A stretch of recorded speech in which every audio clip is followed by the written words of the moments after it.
सांदीपनी मुनि के द्वारा एक बार चरण किए हुए सांगोपांग वेद का अध्ययन करके दक्षिणा स्वरूप उनके मरे हुए पुत्र को पंचजन नामक राक्षस के पेट से यमपुरी से लाकर दे दिया। भीष्मक नंदिनी रुक्मिणी के सौंदर्य से अथवा रुक्मी के बुलाने से जो शिशुपाल और उसके सहायक वहां आए हुए थे, उनके सिर पर पैर रखकर गांधर्व विधि के द्वारा विवाह करने के लिए अपनी नित्य संगिनी रुक्मिणी को वे वैसे ही हरण कर लाए जैसे गरुण अमृत कलश को ले आए थे। संवर में 7 बिना नथे हुए बैलों को नाथ कर नाग्न जिति सत्या से विवाह किया। इस प्रकार मानभंग होने जाने पर मूर्ख राजा ने शस्त्र उठाकर राजकुमारी को छीनना चाहा। तब भगवान श्री कृष्ण ने स्वयं बिना घायल हुए अपने शस्त्रों से उन्हें मार डाला। भगवान विषयी पुरुषों की सी लीला करते हुए अपनी प्राण प्रिया सत्यभामा को प्रसन्न करने की इच्छा से उनके लिए स्वर्ग से कल्प वृक्ष उखाड़ लाए।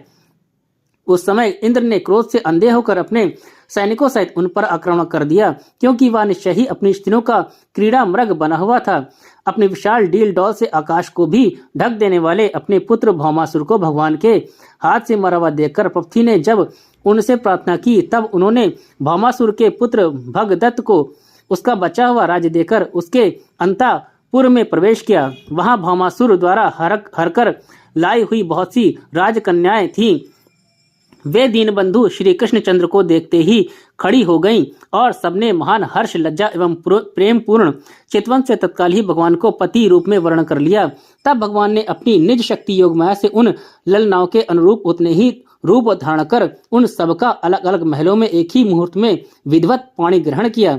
अपनी लीला का विस्तार करने के लिए उन्होंने उनमें से प्रत्येक के गर्भ से सभी गुणों में अपने ही समान 10-10 पुत्र उत्पन्न किए। जय श्री हरि।